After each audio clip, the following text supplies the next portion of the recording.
a very specific connection between Muslims and Christians is some level of reverence and admiration for the person of Isa alayhi salam, the person of Jesus, peace be upon him. It's special. The fact that the two largest religious groups in the world both hold this man in awe and respect and admiration is special, and it's not something we should take for granted. And you'd be shocked that many Christians have no idea, they have no clue that we have any regard whatsoever for Jesus, peace be upon him. The idea that Isa alayhi salam means anything to us is a shock to many Christians, especially when you say, yeah, we actually believe in the return of Jesus, peace be upon him. We believe Isa alayhi salam is coming back. It's like, wait, what? What are you talking about? Because the assumption is that we are Muhammadans, just as they are Christians, and so we replace Isa alayhi salam with Muhammad sallallahu alayhi wasallam, and so all of the implications of what Jesus, peace be upon him, means to Christians, Muhammad sallallahu alayhi wasallam means to us, which we know is not true. In fact, a very easy look at that would be that Jesus, peace be upon him, is mentioned more by name in the Quran than Muhammad sallallahu alayhi wasallam. Jesus alayhi salam, Isa alayhi salam is mentioned 25 times, the Prophet sallallahu alayhi wasallam mentioned by name 5 times. That doesn't mean that Isa alayhi salam is greater than Muhammad sallallahu alayhi wasallam.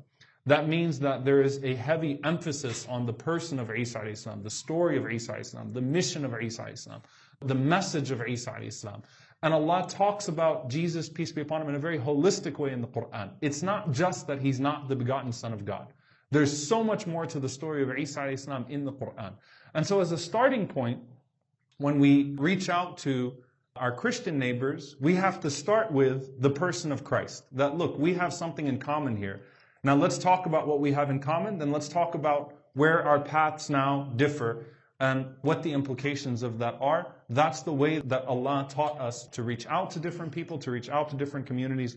Many of you attended the 4-week class that we had with Reverend Andy Stoker at First United Methodist, 4 weeks where we talked about birth, life, crucifixion, and resurrection over 4 weeks. And you could see what a loving dialogue looks like between Muslims and Christians about the person of Isa alayhi salam, without shying away from the differences, but instead stating them after stating the commonalities.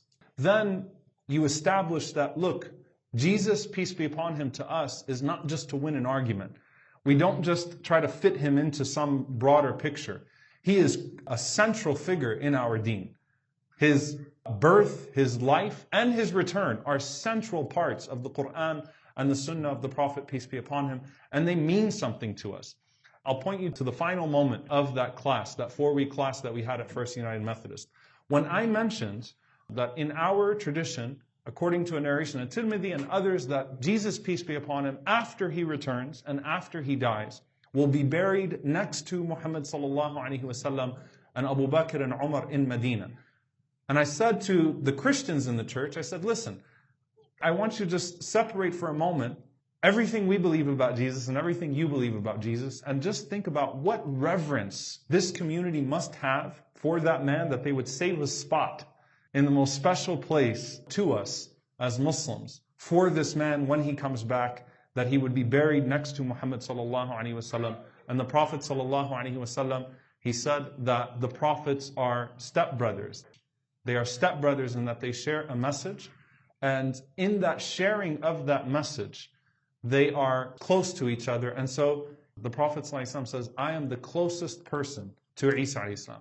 So think about it. The Prophet Muhammad, peace be upon him, says, I am the closest person to the Prophet Jesus, peace be upon him, because there is no Nabi between me and him. There is no prophet that came between me and him. He was the last prophet before the last prophet sallallahu alaihi wasallam.